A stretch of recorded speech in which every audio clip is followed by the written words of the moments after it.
Nnamdi Kanu's trial is set to resume tomorrow, May 28th, and right now, tension is building across Nigeria, especially in the southeast.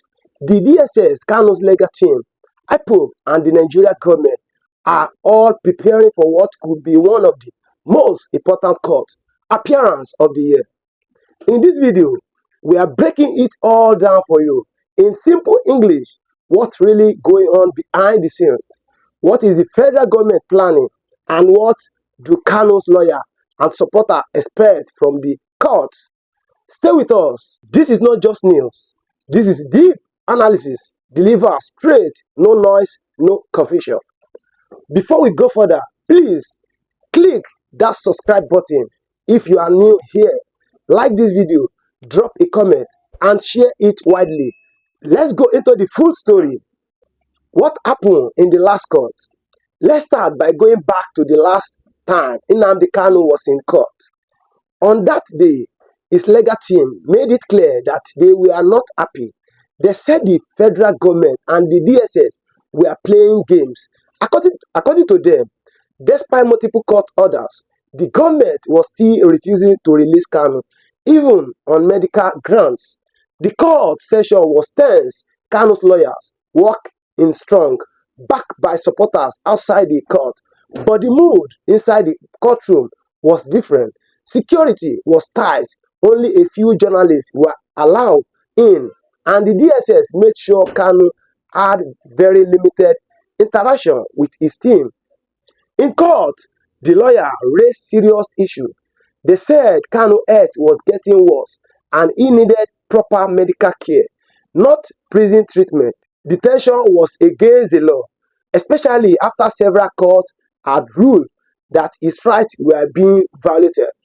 The government, on the other hand, wasn't backing down. Their lawyers insisted that Kanu was facing serious charges, including terrorism. They said releasing him would be a national security risk. At the end of that session, the judge did not give a final decision. Instead, the court adjourned, and that adjournment brought us here to May 28th. Now, as we approach that date, both sides are preparing and Nigerians are watching closely. But something is different this time. Strange moves. This week, a lot of eyes are on the DSS, and for good reason. The Department of State Service has been unusually quiet. No press release, no public statement, just silence.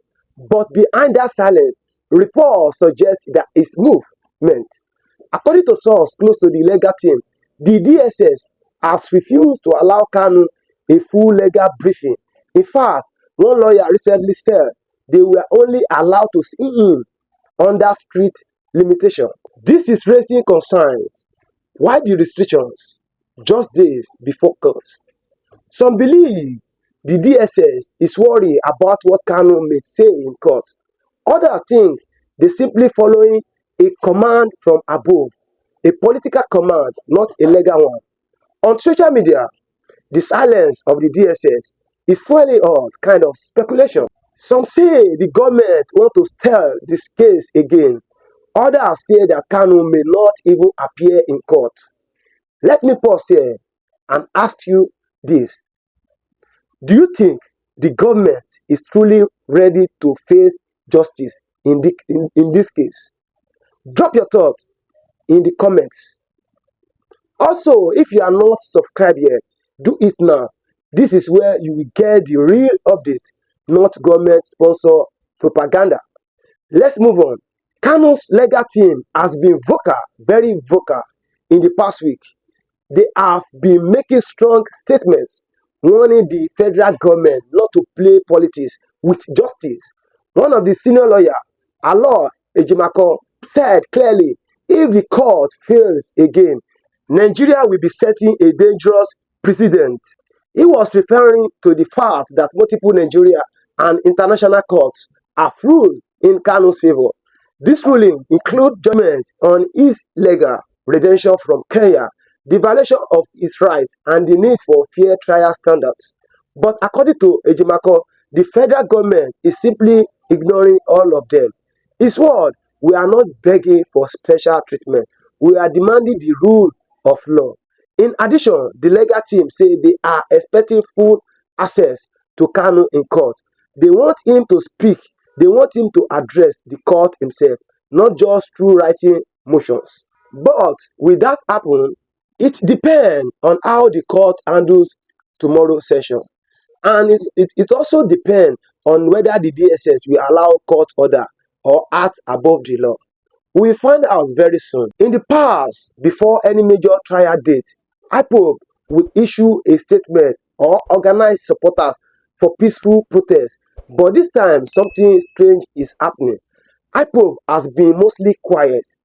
No major statement yet, no planned sit-at-home protest, no open call for mass action. What does this mean? Some analysts believe IPOB is trying a new strategy: silence pressure instead of loud protest. They are letting the legal process speak. Others believe the silence is due to fear of crackdown. After all, recent protests have been met with force. But one thing is clear: IPOB supporters across the southeast are watching closely. From Enugu to Aba, from Owerri to Onitsha, the mood is tense. People are waiting. Some say if Kanu is not released soon, things could boil over again. Even online, support for Kanu remains strong. Videos of his courtroom appearance, old interviews, and speeches are still going viral, gaining millions of views, especially on TikTok and YouTube. And that is why this case is not just legal, it is political, emotional, and deeply symbolic for millions. Let me ask you, do you think IPOB is planning something silently?